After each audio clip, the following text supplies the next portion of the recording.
Ada tax ratio, ada SIPD, kemudian juga ada SGIE, ada juga masalah mengenai carbon storage. Nah, ini istilah-istilah yang kita dengar yang diucapkan oleh para calon wakil presiden dan juga mewarnai debat cawapres kemarin. Istilah-istilah teknis ini kemudian digunakan oleh para cawapres untuk bisa menyerang, untuk bisa menjatuhkan para rivalnya. Dan bagaimana sebenarnya dampak dari debat cawapres semalam pada elektabilitas, pada popularitas dari masing-masing cawapres. Siapa yang paling berkilau dan siapa yang paling cemerlang. Untuk bisa membahas mengenai hal ini sudah hadir di samping saya pakar komunikasi politik Mas Nyarwi Ahmad yang akan memberikan pandangannya. Assalamualaikum warahmatullahi wabarakatuh. Selamat malam Mas Nyarwi. Malam Putri, Assalamualaikum.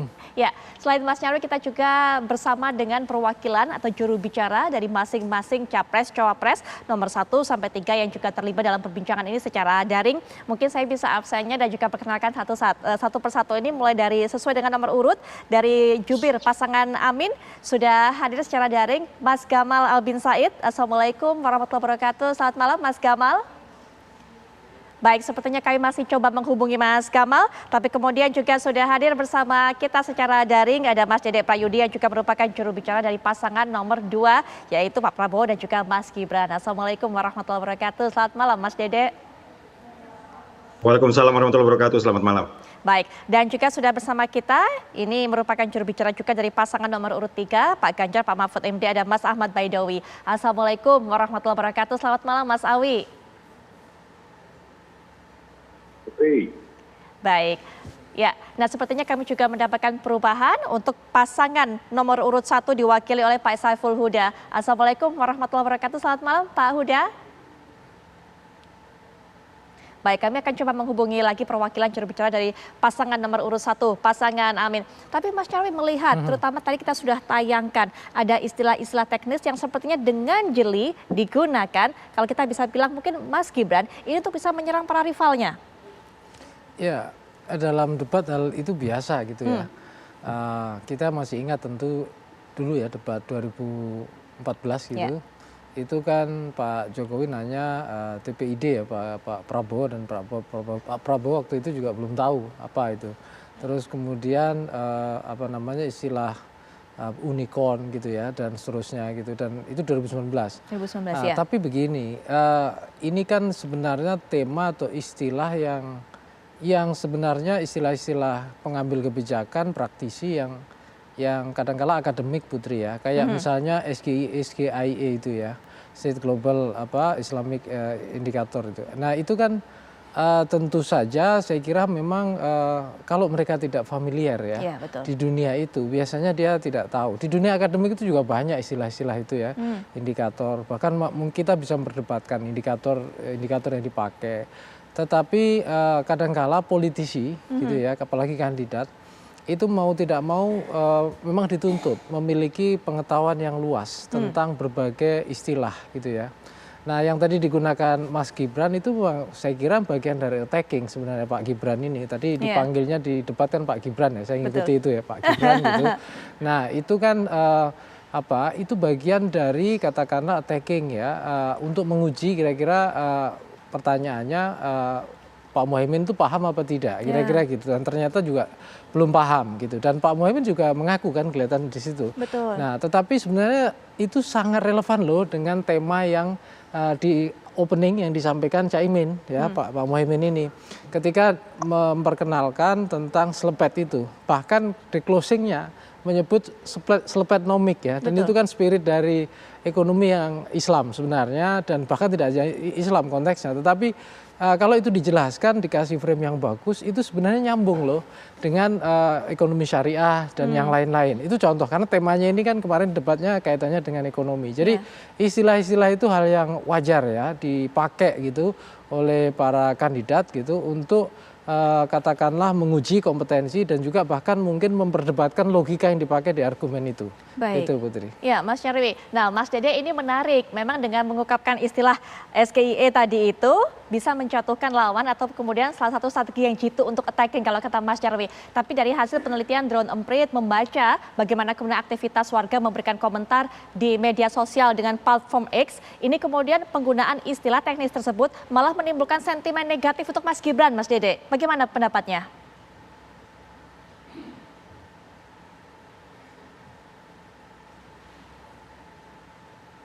Mas Dede bisa mendengar saya? Baik, sepertinya ada kendala komunikasi kami dengan Mas Dede Prayudi. Kami akan coba perbaiki kembali, tapi kita juga ingin dengarkan bagaimana kemudian Mas Awi, terlihat Ya, Pak Muhaimin ini kemudian tidak mengerti istilah tersebut, padahal sebenarnya masih berhubungan kok dengan ekonomi ataupun juga program ekonomi Slepetnomik yang diusung oleh Pak Muhaimin ini. apa saya? Ya, silakan Mas Eh, Awi. itu, oh ya sebenarnya kan kita tidak ingin mengomentari apa yang menimpa capres cawapres yang lain ya dalam hal ini Pak Muhaimin Iskandar. Namun demikian dalam debat tadi malam terkait dengan apa yang ditanyakan Mas Gibran kepada Pak Muhaimin itu juga masih dalam rukun ekonomi di mana Indonesia termasuk pengembangan ekonomi syariahnya itu juga menjadi salah satu yang patut diperhitungkan. Nah, namun demikian seringkali ketika kita berhadapan dengan istilah-istilah singkatan bahkan asing tidak familiar di masyarakat, itu ternyata masih sempat mikir lagi. Tapi kalau misalkan disebut bahwa terkait dengan pengembangan ekonomi Islam dengan bahasa yang sederhana, mudah dimengerti oleh masyarakat, maka saya kira siapapun itu bisa lebih mengerti, bisa menjawab. Tapi ketika dihadapkan pada istilah-istilah yang yang singkat dan istilah yang cukup akademik, itu kan seringkali harus diterjemahkan dan harus dijabarkan lebih detail. Namun demikian, setidaknya dari pengalaman debat antar cawapres tadi malam, Ya. kami berkesimpulan bahwa debatnya juga berjalan lancar dan baik. Alhamdulillah calon dari kami Pak Mahfud bisa menjawab pertanyaan-pertanyaan tetap dengan koridor yang diberlakukan oleh KPU. Termasuk juga tema-tema yang disampaikan oleh KPU, calon dari kami tidak melenceng terlalu jauh. Dan kami pasti, dan terutama di babak terakhir itu ada sekian program yang disampaikan oleh Pak Mahfud dalam bidang ekonomi ketika nanti akan terpilih menjadi calon presiden dan calon wakil presiden. Itu menjadi keunggulan bagi kami karena dengan menggunakan bahasa yang mengena, bahasa yang bahagia dan juga dimengerti oleh para muda. Harapannya nanti setelah debat ini, setidaknya kemarin dalam sejumlah lembaga survei angka swing voters yang cukup tinggi itu bisa terkonsolidasi simpatinya kepada pasangan nomor 3, yakni Pak Ganjar dan Pak Mahfud.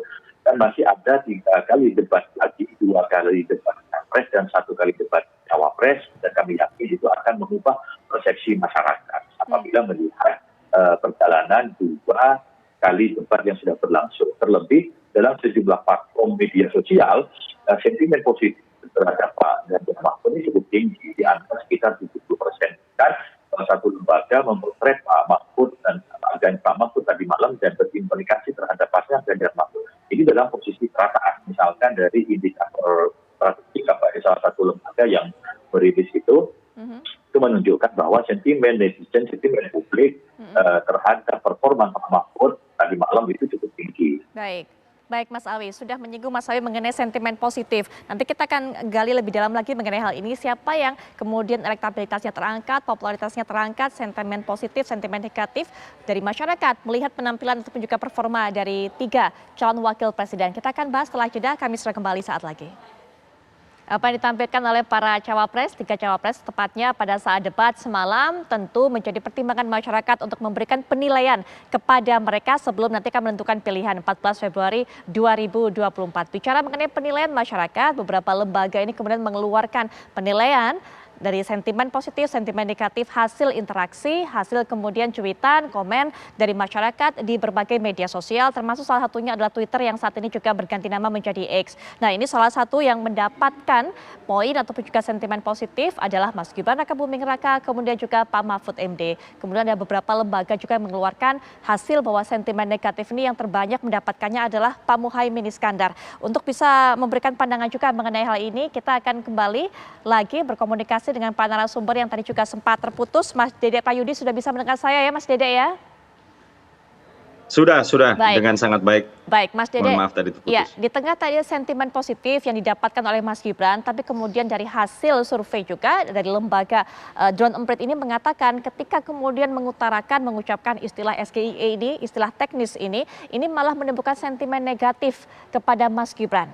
Mas Dede, silakan Mas Dede.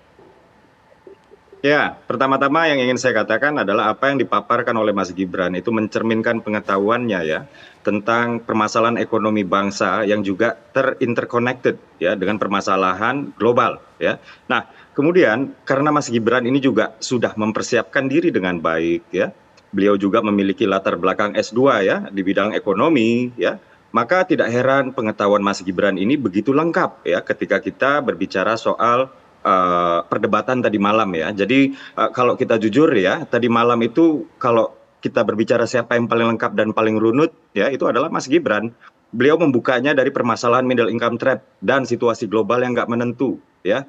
Ini dijawabnya dengan apa? Menciptakan dan meningkatkan nilai tambah dalam negeri. Lalu melalui apa? Hilirisasi. Hilirisasi nggak cuma nikel, juga ada bahan tambang lain, perkebunan, perikanan, digital ya. Mas Gibran ngomongin AI, robotik, blockchain dan lain-lain. Ketenaga kerjaan anak muda juga dibahas di sana ya, mengubah paradigma dari future challenge menjadi future opportunity ya. Beliau juga ngomong green jobs dan lain-lain. Nah, spesifik soal green jobs misalnya kemarin Mas Gibran kan berbicara soal carbon storage ya dengan carbon storage and capture ya. Nah, ini kan kaitannya kalau kita lihat payung besarnya ini adalah green economy. Green economy ini ya sebenarnya kan sudah sering ya dibahas di pertemuan-pertemuan kepala negara. Terakhir di pertemuan G20 ya, carbon capture and storage ini juga dibahas kok ya. Jadi memang kita nggak bisa bohong ya bahwa pengetahuan Mas Gibran tentang ekonomi kekinian ya, itu paling update ya. Dan dia paling paham tentang bagaimana permasalahan global yang dalam hal ini adalah climate change ini bisa mempengaruhi percepatan ekonominya. Jadi kita harus adaptasi ya dengan permasalahan global ini. Maka diciptakanlah yang namanya konsep green jobs, green economy yang dimana turunannya itu adalah carbon trading, di mana turunannya juga ada carbon storage dan lain-lain. Dan yang ketiga ya cara berpikir, analisis masalah dan mengolahnya menjadi gagasan solusi. Kita nggak bisa bohong bahwa Mas Gibran ini yang paling inovatif dan nggak lawas ya. Sehingga ketika Mas Gibran menyampaikan pertanyaan di level cara beliau ini berpikir, maka saya pikir wajar kalau misalnya orang-orang yang tidak terlalu terupdate ini menjadi kelimpungan sendiri gitu. Jadi saya pikir ini bukan strategi untuk menjatuhkan lawan ya, cuman memang calon pemimpin nasional ya, capres maupun cawapres itu memang harus terupdate dengan informasi kekinian. Terima kasih. Baik Mas Dede. Pak Huda, kita sudah bersama juga dengan Pak Huda. Kami belum perkenalkan Pak Huda tadi yang memang baru saja bergabung. Ini perwakilan ataupun juga juru bicara dari pasangan nomor urut 1, pasangan Amin. Assalamualaikum warahmatullahi wabarakatuh. Selamat malam Pak Huda. Salam Mbak. Baik, Pak Huda, bagaimana kemudian kemarin ketika mendapatkan pertanyaan SGIE itu, Pak Muhaimin Iskandar, apakah memang karena tidak terupdate mengenai masalah ini atau kan memang masalah ekonomi ini juga bukan field ataupun juga bidang dari Pak Muhaimin, Pak Huda? Ya, debat tadi malam tercederai dengan pertanyaan yang nggak bermutu sebenarnya pada konteks bagaimana seorang cawapres ketemu cawapres yang lain. Jadi kita saja kalau ditanya tanpa penjelasan dengan singkatan semacam itu pasti banyak yang nggak bisa menjawab. Jadi saya kira ini model cara bertanya yang dulu sempat dilakukan oleh Pak Jokowi juga. Dan menurut kita tidak relevan pertanyaan itu. Dan karena itu model pertanyaan yang semacam ini yang tidak ada elaborasinya sama sekali, saya kira tidak tepat untuk disampaikan pada forum debat yang luar biasa itu. Nah, karena itu sekali lagi sejak dari awal memang kami melihat ada semangat untuk menjatuhkan gitu, bukan untuk beradu argumen, beradu gagasan dan beradu substansi menyangkut soal visi misi dalam aspek ekonomi yang sudah kita tuangkan dalam visi misi kita masing-masing. Baik, Mas Dede silakan diberikan tanggapan apa disampaikan oleh Pak Huda tadi. Ternyata pertanyaan tersebut disebut sebagai pertanyaan yang nggak bermutu, pertanyaan yang tidak ada elaborasinya. Bahkan cenderung untuk ini tujuannya adalah menjatuhkan, bukan beradu gagasan soal visi misi. Mas Dede. Ya, kita kan harus antisipasi ya. Di dalam setiap perdebatan kita harus antisipasi tentang what's unexpected gitu. Jadi ketika kita tidak antisipasi lalu menyalahkan pertanyaan, saya pikir itu juga tidak bijaksana. Tapi saya ingin memberikan pujian kepada Caimin ya, ketika beliau itu tidak memahami pertanyaan, kemudian beliau tanpa ragu bertanya gitu ya, tanpa ragu bertanya, bukan malah berupaya untuk defensif atau menyerang balik ya. Beliau tanpa ragu bertanya apa itu artinya, lalu dijawab oleh Mas Gibran artinya apa, lalu pembicaraan kembali substantif, lalu pembicaraan kembali on the track gitu, lalu Caimin menjawab pertanyaan Mas Gibran ya yang menggunakan istilah tadi itu. Jadi saya pikir kalau misalnya dibilang ini tidak bermutu, justru Mas Gibran ingin mengajak perdebatan ini ke level yang lebih tinggi. Mungkin ini beyond dari apa yang sudah terjadi sebelum-sebelumnya. Namanya juga anak muda. Anak muda pasti kan membawa angin yang segar ya, angin yang selama ini belum pernah dibawa oleh pendebat-pendebat sebelumnya. Tapi satu hal yang pasti kami ya di TKN memuji reaksi dari Caimin yang positif sehingga perdebatan kembali on the right track. Baik, Pak Huda ingin diajak berdebat untuk level berikutnya sebenarnya. Itu tujuan dari Mas Gibran, Pak Huda.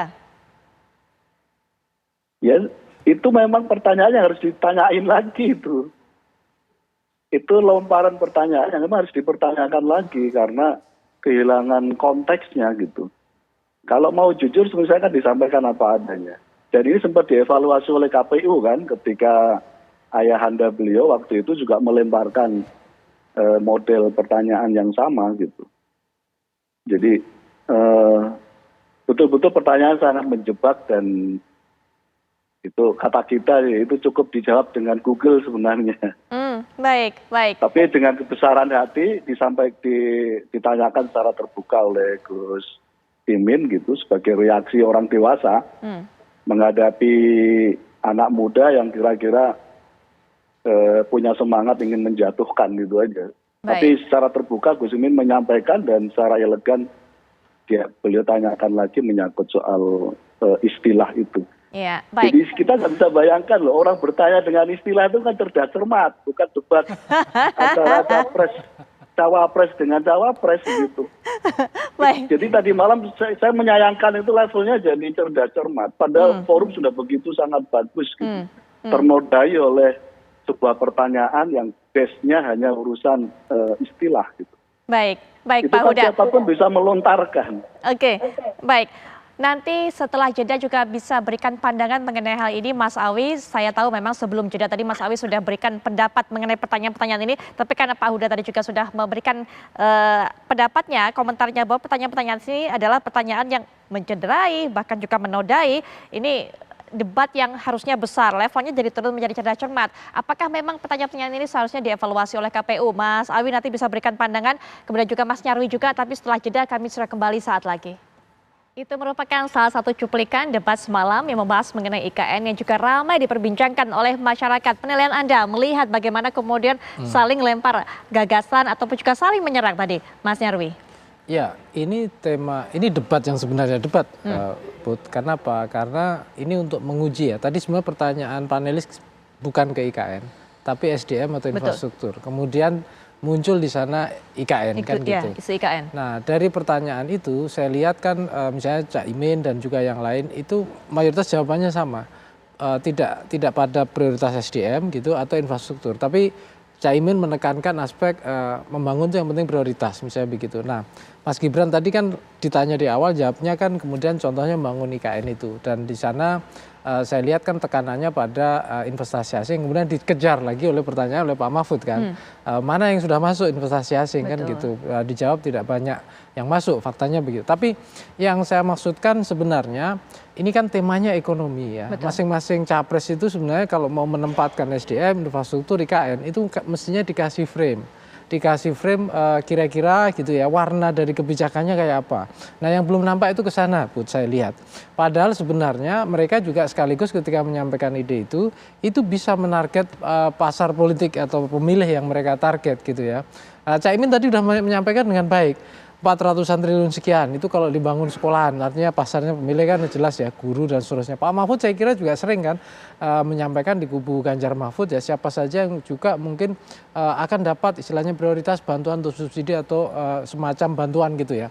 Nah pertanyaannya kalau ada bobot istilahnya beban untuk membangun IKN, nah ini sumbernya diambilkan dari mana kan gitu.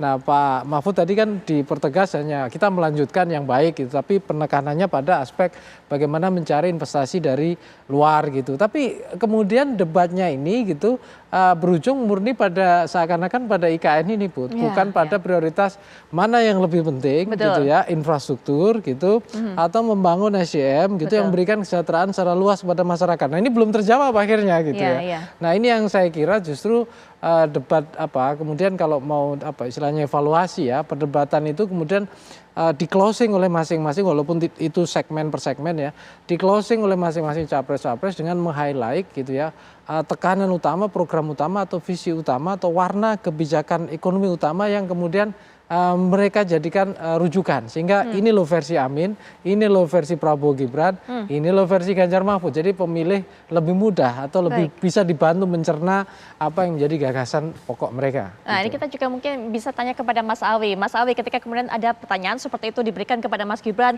memang jawaban Mas Gibran menyinggung mengenai IKN. Nah ternyata kemudian sanggahan dari Pak Mahfud adalah menyinggung soal IKN. Ini juga merupakan salah satu strategi. Mas Awi mungkin bisa dijelaskan. Kita kan mengusung tema itu perbaikan. Perbaikan itu apa? Keberlanjutan terhadap yang baik-baik. Terus kalaupun ada yang kurang-kurang kita kritisi. Kembali ke soal IKN. Skema pembiayaan IKN itu ada 3. Pertama melalui APBN yang maksimal 20% yang sedang hari ini dilakukan pembangunan IKN. Yang kedua pengalihan badan barang milik negara itu belum dilaksanakan. Yang ketiga KPPU atau melibatkan pihak swasta. Persoalannya ketika Mas Gibran tadi malam bilang silahkan googling, ketika digoogling oleh netizen Pak Jokowi menyatakan belum ada investasi yang masuk. Nah, kalaupun ada, itu masih pada letter of intent. Baru ada lembar komitmen akan membangun IKN. Hari ini belum ada yang pihak swasta itu masuk membangun. Itu beda ya. Kalau yang dibangun hari ini itu menggunakan dana APBN. Dia dalam keputusan kita itu minimal 20%, tidak lebih, tidak boleh lebih dari 20% biaya IKN itu ditanggung oleh APBN. Selebihnya ya silahkan nanti siapapun presidennya, kami berkomitmen untuk melanjutkan pembangunan itu, tapi dengan merevisi kebijakan yang tidak menguntungkan rakyat. Contoh misalkan konsesi lahan yang diberikan 120 tahun, dan itu harus kita tinjau ulang. Ini kan tidak adil bagi masyarakat. Di satu sisi ada masyarakat yang belum memiliki lahan tanah kesulitan, tapi di sisi lain ada bukan untuk investor kontrak lahannya bisa 120 tahun meskipun diberikan secara bertahap. 120 tahun itu adalah 2 generasi. Kalau usia kita 66 itu 2 generasi, bayangkan coba. Hal yang seperti ini tentu kita perbaiki. Perbaiki juga regulasinya kita perbaiki. Nah, kemudian ketika dikatakan bahwa tidak ada bahwa terkait dengan temanya melenceng disampaikan oleh Pak Nyarwi tadi, ya itu kan ada pemicunya ketika awalnya terkait dengan apa yang mau didahulukan infrastruktur ataupun membangun SDM, tapi ketika diarahkan ke IKN kita harus jawab itu. Sementara waktu yang kita miliki untuk merespon terkait dengan fokus infrastruktur atau SDM itu kan tidak memungkinkan kalau misalkan soal IKN ini tidak kita jawab. Sedangkan kita jawab waktunya sudah habis kemudian untuk membahas kembali ke topik utama. Jadi saya kira kembali kepada persoalan tadi, menyinggung apa yang kami sampaikan di awal, dalam debat tadi malam itu kan ada hal-hal yang sifatnya teknis berupa singkatan-singkatan itu sebenarnya kalau dijabarkan dengan bahasa yang sederhana, yang bahasa umumnya dimengerti oleh publik, seperti ekonomi Islam. Saya kira semua calon wakil presiden yang ada itu tahu. Tetapi ketika istilahnya disingkat-singkat, itu kan kadang membuat orang familiar. Misalkan hari ini ketika kita bicara sedang membahas tentang regulasi, tiba-tiba menyebut DIM. Bagi orang yang paham, terbiasa dengan istilah regulasi daftar inventarisasi mahasiswa, itu langsung nyambung. Tapi yang tidak terbiasa, bingung apa DIM. Padahal tim itu terkait dengan masalah-masalah yang akan dibahas. Nah, kalau dibahasakan secara sederhana, itu tentu akan mudah dimengerti dan sepertinya bisa substansial.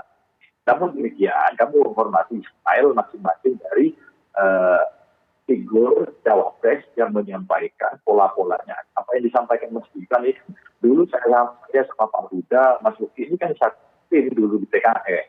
Hal-hal itu kan pernah dilakukan Pak Jokowi dengan istilah-istilah yang istilah-istilah singkatan yang perlu penjabaran. Saya kira itu tidak muncul lagi, tapi dari dalam muncul. Tapi itulah stylenya Mas Gibran meniru Pak Jokowi. Ya, nah Pak Huda juga bagaimana Pak Huda? Pertanyaan dari Pak Muhaimin ini kepada Mas Gibran malah kemudian mengundang komentar dari Mas Gibran yang mempertanyakan konsistensi dari Pak Muhaimin. Karena dulu dinilai ikut meresmikan, ikut potong tumpeng, tapi setelah kemudian berpasangan dengan Pak Anies ini malah menunjukkan ketidakkonsistennya, kemudian tidak menyetujui adanya IKN. Pak Huda. Ketika fraksi PKB menyetujui undang-undang IKN, waktu itu ada pertemuan yang kira-kira mengkonfirmasi isu bahwa apakah ini akan menggunakan APBN. Dijawab secara tegas, tidak akan menggunakan APBN. Nah, kemudian dalam perjalanannya tiba-tiba menyedot 450 triliun. Gitu. Jadi kita yang tetap konsisten, yang nggak konsisten yang tetap menjalankan dan mengambil anggaran begitu luar biasa, 450 triliun. Jadi kami yang tetap konsisten bahwa IKN harus dibangun tanpa APBN gitu. Tapi yang terjadi hari ini investasi belum ada, padahal sudah tadi disampaikan oleh Mas Awi, padahal sudah ditawari dengan 120 tahun dan kami menolak itu. Kami tidak ingin ada sebuah tanah ibu kota negara tiba-tiba tanahnya semua milik asing. Dengan konsesi 120 tahun gitu. Jadi pertanyaannya kita tetap konsisten untuk supaya kembali pada jalur semula bahwa APBN jangan dihambur-hamburkan untuk sesuatu yang tidak prioritas. Gitu. Nah pada konteks itu yang kami tolak dan kami menginisiasi oleh Gus Muhaimin. Ya kalau begitu keadaannya ya harus disoplet. Dengan cara apa? Ya IKN harus di moratorium dulu, anggaran lebih baik dipakai untuk infrastruktur SDM yang menjadi bagian dari diskusi yang tadi malam itu sebenarnya. Gitu. Hanya dengan 3% dari 450 triliun kita tuntaskan semua sekolah yang rusak di sana. Kita bisa mengangkat guru-guru honorer menjadi pegawai P3K. Dan seterusnya gitu. Nah, itu yang kita anggap tidak skala prioritas gitu. Nah, pada konteks itu kami menawarkan pada publik spetnomik atau ide untuk mengusung terkait dengan perubahan itu ya harus diubah. Kalau model begitu infrastruktur SDM kita tetap tidak akan mendapatkan porsi gitu. Dan ini yang terjadi hari ini dan kita ingin kita rubah ini semuanya. Ya, baik. Mas Dede mungkin bisa diberikan tanggapan juga apa yang disampaikan tadi baik oleh Mas Awi maupun juga Pak Huda. Mas Dede. Siap. Ya, salah satu alasan kenapa pembangunan IKN ini dibutuhkan untuk lajunya itu cepat ya. Ini salah satunya karena memang Jakarta itu sudah tidak sanggup lagi menanggung beban kependudukan ya. Ini misalnya saya ingin mengatakan begini, DKI Jakarta sekarang kalau masih disebut DKI ya, katakanlah Jakarta gitu ya. Jakarta itu penduduknya itu ada 10 juta dengan luas wilayah hanya 660 something kilometer persegi. Yang dimana itu artinya ada sekitar 15 sampai 16 ribu orang hidup di atas 1 kilometer persegi yang sama. Dan sebagian besar orang ini adalah orang-orang di usia produktif. Sehingga apa? Sehingga kegiatan ekonominya, konsumsi dan produksinya itu besar. Dan sayangnya orang-orang ini sebagian besar itu mengambil air tanah untuk kebutuhan airnya gitu. Nah, dengan kepadatan penduduk yang sedemikian rupa ya, mengambil air tanah ya, bahkan ini lebih padat daripada Singapura dan Kuala Lumpur digabung, Mbak. Sehingga air di permukaan tanah di DKI Jakarta itu amblas antara 6 sampai 18 cm per tahunnya di tengah-tengah permukaan air laut yang terus naik ya. Belum lagi kita bicara limbah ya. Limbah di DKI Jakarta itu 7.500 ton per hari. Dan itu sama dengan kalau kita visualisasikan sebesar Candi Borobudur. Maka dibutuhkan sebuah solusi yang radikal ya. pertama-tama untuk menyelamatkan DKI Jakarta. Nah, salah satu solusinya tersebut adalah IKN-nya ini, gitu. Jadi kalau kita berbicara ya, kita berbicara soal oh jangan gunakan APBN, oh begini. Ini apa namanya? Ini sama juga dengan membuat Jakarta semakin mungkin untuk tenggelam seperti yang sudah diprediksi oleh berbagai lembaga penelitian ya, termasuk sudah pernah diucapkan oleh mantan presiden, mohon maaf saya ralat, mantan wakil presiden Amerika Serikat yang mengatakan bahwa Jakarta akan tenggelam gitu. Jadi memang harus cepat dan harus cepat kayak gitu, Mbak. Baik, nanti kita akan lanjutkan kembali perbincangan ini termasuk juga penilaian Mas Nyawi menyimpulkan melihat penampilan dari 3 kandidat wakil presiden ini siapa yang kemudian performanya paling gemilang. Nanti setelah jeda kita akan lihat lebih tuntas lagi, kami akan segera kembali saat lagi. Mas Nyarwi, kita baru saja saksikan cuplikannya mengenai ini regulasi carbon capture and storage. Apa yang dijawabkan oleh Prof. Mahfud selama 2 menit dinilai oleh Mas Gibran tidak menjawab pertanyaan. Kemudian juga jangan ngambang kemana-mana. Nah itu disampaikan oleh serangan itu disampaikan kemudian oleh Mas Gibran kepada Pak Mahfud. Ya, pertanyaan Mas Gibran ini saya lihat untuk membidik segmen anak-anak muda ya, khususnya yang concern pada isu climate change ya, isu pemanasan global dan seterusnya, emisi karbon dan seterusnya itu. Nah, istilah ini kan, ini paradigmanya kan cara berpikir green economy. Nah, pertanyaan itu sebenarnya saya kira ini bukan sekedar pertanyaan untuk debat cawapres ya, atau ini pertanyaan yang bisa digunakan untuk membuat tesis atau disertasi itu, Put. Jadi ini agak susah gitu ya, bagaimana formulanya, cara membuat kebijakannya ya.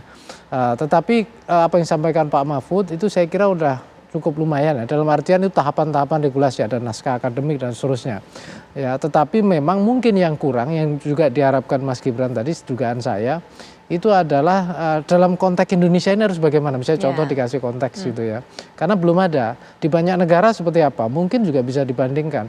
Tapi ini kan memang butuh kajian yang serius ya, ini seperti menulis jurnal atau paper kalau ini ya, karena kita bisa membandingkan model-model di banyak negara. Tapi saya tidak mau aspek substansi itu, tapi intinya bahwa ini juga salah satu trik saya lihat untuk menguji kompetensi Pak Mahfud ya, terkait isu-isu climate change, isu-isu green economy juga, yang dimana emisi karbon itu menjadi satu isu serius gitu, terkait dengan energi juga.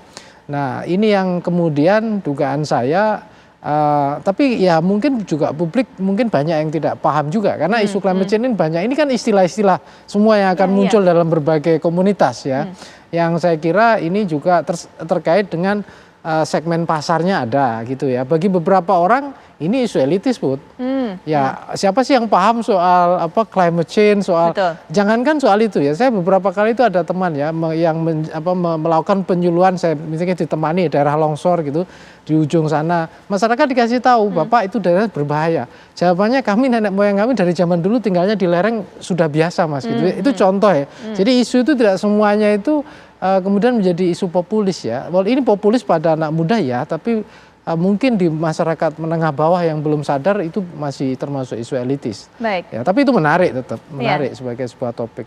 Baik, isu-isu elitis diangkat kemudian juga bisa menjadi sebuah strategi untuk bisa menguji bagaimana kapabilitas dan juga kemampuan lawan. Nah, mungkin kalimat penutup juga kami bisa berikan kesempatannya kepada para narasumber di sisa waktu ini, mungkin dari pasangan nomor 1 terlebih dahulu. Pak Huda, silakan Pak Huda.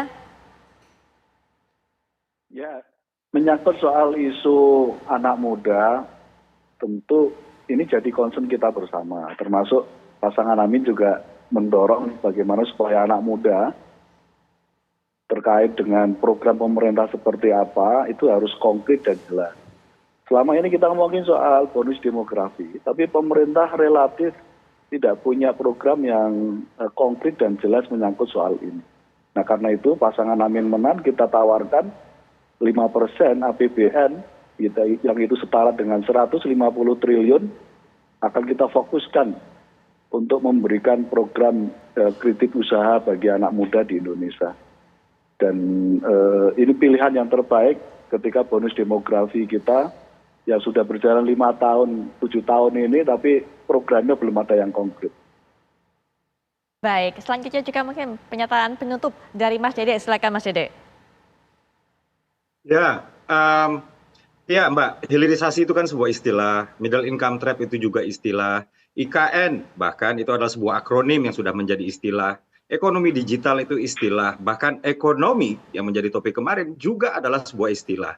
Mungkin mereka-mereka yang komplain ya soal istilah-istilah yang digunakan oleh Mas Gibran itu menginginkan para pendebat untuk terlebih dahulu saling bertanya ya, pertanyaan apa yang dia tidak ingin ditanyakan dan istilah-istilah apa yang ia paham sehingga yang nggak paham nggak usah ditanyain. Kalau begini justru perdebatan jadi nggak bermutu. Ini kan sebenarnya ya karena ada yang nggak ngerti aja terminologi ekonomi kekinian ya, jadi mereka terlihat outdated, mereka terlihat lawas gitu, jadinya nggak terima.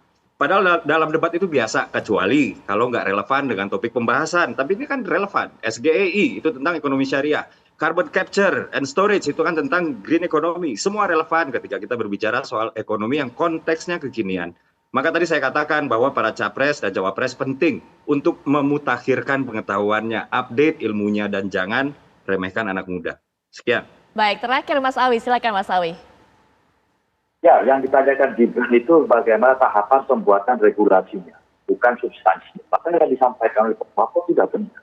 Nah, sekarang begini, terkait dengan CIS carbon tadi itu kan sebenarnya isu lingkungan. Yang kedua, itu tidak semuanya sehingga yang dibayangkan. Maka misalkan data dari Walhi menyebutkan itu solusi palsu. Apalagi Greenpeace itu tidak cocok diterapkan di Indonesia. Ngapain kita juga ikut-ikutan, sok-sok ikutan keren gitu. Tapi ternyata tidak sesuai dengan konteks Indonesiaan. Tapi yang jelas bagi kami ketika nanti memimpin, persoalan utama yang dihadapi masyarakat hari ini adalah tingginya harga kebutuhan pokok. Maka Ganjar Mahfud akan menurunkan harga itu. Suksesnya mencari lapangan pekerjaan. Tentu kita membuka lapangan pekerjaan seluas-luasnya. Itulah yang konkret yang menjadi tawaran bagi kita masyarakat Indonesia khususnya kalangan anak muda. Baik, terima kasih tentunya pada para narasumber yang sudah berbincang dalam Apa Kabar Indonesia Malam Akhir Pekan kali ini melalui daring. Juga Mas Nyarwi mungkin terakhir penutup Mas Nyarwi sebelum nanti kita juga akan saksikan debat capres. Berikutnya cawapres juga diberikan kesempatan. Ya, saya kira untuk debat kemarin, ya itu debat cawapres, saya kira memang ada dinamika ya. Tapi yang paling menonjol termasuk tadi analisis downpage ya dari pembicaraan, Gibran memang banyak sorotan. Dan sorotannya overall saya lihat memang banyak yang positif ya. Masing-masing kan ada yang positif, ada yang negatif. Tapi yang negatif untuk Gibran itu tadi digambarkannya cenderung sedikit ya. Makanya Pak Prabowo 99 katanya begitu. Betul. Tapi kalau kita lihat namanya nonton debat ya Put ya, itu ada bias persepsi. Makanya kalau ditanya ini ada Mas Dedek Prayudi, ada Pak Huda, Mas Huda, ada Mas Baidowi, kalau ditanya nilainya 99 semua itu pasti. Masing-masing pasangan capres untuk cawapresnya masing-masing. Jadi pasti akan melihat ada sisi positif yang bagus masing-masing. Tapi balik lagi Put, ini kan debat itu dampaknya bukan sekedar menyampaikan pesan gagasan ya, tapi juga rasa kepercayaan publik kepada masing-masing pasangan ya, capres cawapres. Dan itu dari kompetensi, bisa dari macam-macam termasuk sikap, kredibilitas, ya, integritas dan lain-lain. Dan saya kira memang ada banyak variabel dan ini masih panjang gitu. Iya, betul. Artinya masih nanti ada 3 lagi kira-kira gitu. Tapi menurut saya memang yang kemarin itu yang dikira Mas Gibran itu Pak Gibran tuh kemampuannya seperti ini gitu, tapi tiba-tiba mengejutkan. Jadi dugaan saya sama Bud, sebelum ada debat ini saya ditanya kira-kira gimana, dugaan saya adalah yang kita tunggu kejutan dan ternyata Pak Gibran ini cukup mengejutkan, termasuk mengejutkan yang lain dari para pasangan di cawapres ini. Tapi kita tentu ini dinamika. Nah, kita tunggu kejutan berikutnya kayak apa kira-kira, dan moga-moga pemilih itu juga selalu tertarik terus, karena kalau nggak tertarik nanti ya kan tidak bisa menyimak pilpres ini menjadi pilpres yang menyenangkan. Kita kira gitu Bu. Terima kasih.